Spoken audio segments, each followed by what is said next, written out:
5 common causes of hair loss you didn't know about. अगर आपके hair dry हैं, damaged हैं, हेयर थिनिंग हो रही है और आपको एक्सेसिव हेयर लॉस हो रहा है और आप पता नहीं लगा पा रहे हैं कि ये क्यों हो रहा है, and how can we reverse this and look as good as possible. तो 5 top causes of hair loss जो कि रिसर्च बेस्ड हैं और जिनकी वजह से कि आपके बाल ड्राई हो सकते हैं, डैमेज्ड अपीयरेंस दे सकते हैं, आपके एक्सेसिव हेयर थिनिंग हो सकती है और आपका एक्सेसिव हेयर लॉस हो सकता है। Number 1 is hormone imbalance.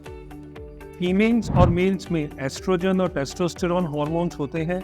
Mails में टेस्टोस्टेरोन हार्मोन ज़्यादा क्वांटिटी में होता है, फीमेल्स में एस्ट्रोजन हार्मोन ज़्यादा क्वांटिटी में अवेलेबल होता है। लेकिन जब भी इन हार्मोन्स का इम्बैलेंस होता है तो हेयर क्वालिटी पुअर होती है और हेयर लॉस ज़्यादा होता है।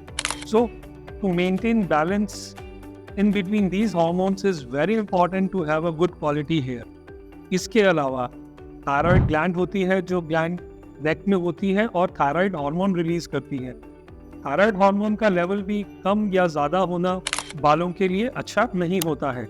सो थायराइड हार्मोन का लेवल एक सिंपल ब्लड टेस्ट से हम डिटेक्ट कर सकते हैं कि हमारी बॉडी में थायराइड लेवल का हार्मोन कम है या ज़्यादा है, और डॉक्टर से कंसल्ट करके थायराइड सपोर्ट लेके और मेडिकेशन स्टार्ट करके इस हार्मोन के लेवल को भी बहुत आराम से कंट्रोल किया जा सकता है। Number 2 is medications. कुछ दवाइयाँ ऐसी होती हैं जो कि किसी एक क्रॉनिक बीमारी के लिए लंबे टाइम तक ली जाती हैं, या फिर इसके अलावा और कुछ टैबलेट्स हैं जैसे कि ओरल कॉन्ट्रासेप्टिव पिल्स हैं, हार्मोनल रिप्लेसमेंट थेरेपी है, स्टेरॉइड्स है और एंटी कैंसर थेरेपी, या फिर वो दवाइयाँ जिन्हें कि हम कीमोथेरेपी कहते हैं। ये सब मेडिसिन भी अगर आप ले रहे हैं, इसी तरह से इन मेडिसिन पे अगर आप हैं तो आपकी जो हेयर क्वालिटी है वो पुअर होती जाएगी धीरे धीरे और hair loss and hair thinning बढ़ेगा।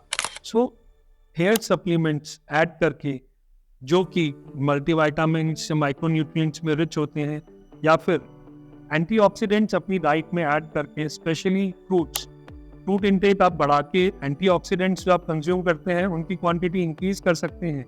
और अगर आप ये सब चीज़ें ऐड करते हैं अपनी रजीम में तो जो आपका लिवर और वाइटल ऑर्गन्स है उनके अंदर डिटॉक्सिफिकेशन होता है और हेयर लॉस और हेयर थिनिंग रिड्यूस होती है। Number 3 is auto immune disorders. Auto immune disorders वो डिसऑर्डर्स होते हैं जिसके अंदर की बॉडी का डिफेंस मैकेनिज्म, एंटीबॉडीज जो कि सोल्जर्स होते हैं, बॉडी को प्रोटेक्ट करते हैं एक्सटर्नल एनवायरनमेंट से और एक्सटर्नल जो पैथोजेंस होते हैं उनसे, वो ही बॉडी के सेल्स के अगेंस्ट, बॉडी के जो अपनी हेयर होते हैं और बहुत सारे सेल्स होते हैं उनके अगेंस्ट एक्ट करना शुरू कर देते हैं और उन्हें डैमेज करना शुरू कर देते हैं। तो कुछ डिजीजेज होती हैं जैसे कि फॉर एग्जांपल एलोपेशिया या फिर सोरियासिस। अगर ये प्रॉब्लम्स भी पेशेंट को है उनमें भी हेयर लॉस, हेयर थिनिंग होनी शुरू हो जाती है और जो हेयर क्वालिटी होती है वो भी ड्राई और डैमेज क्वालिटी के हेयर होते हैं। Fourth important cause is stress.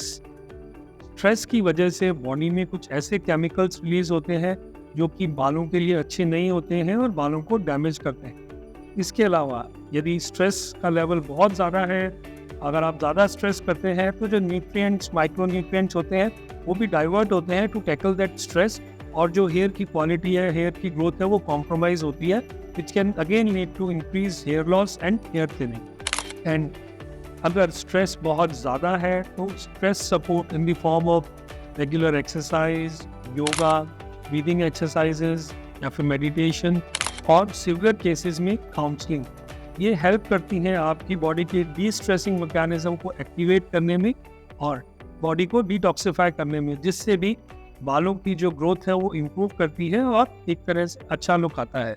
Fifth cause is nutritional deficiency. देखिए, अगर आप सफ़र कर रहे हैं डैमेज्ड और पुअर क्वालिटी हेयर से या फिर एक्सेसिव हेयर लॉस और हेयर थिनिंग से, तो जो मेन प्लेस या फर्स्ट प्लेस है जो आपको करेक्ट करना है वो आपको करेक्ट करना है nutritional deficiency. So to start आपको अपनी डाइट में प्रॉपर और राइट न्यूट्रिएंट्स ऐड करने हैं। Add nutritional top ups to your diet that your body specifically needs. You need to understand and need to be aware of the fact that you need to take certain nutrients in a proper quantity to maintain healthy hair growth. Like you have to take adequate proteins, you have to take vitamins like biotin, vitamin B12, vitamin D3, folic acid, micronutrients like selenium, magnesium, copper, zinc, Also, iron content in your body has to be reasonably good to maintain good and healthy hair. Correcting these deficiencies, correcting these nutritional deficiencies can significantly improve your hair growth and hair quality. Paying attention to these top 5 causes which we have explained in this video and addressing them can make your hair look shiny and healthy and can improve your personality a lot. Thank you.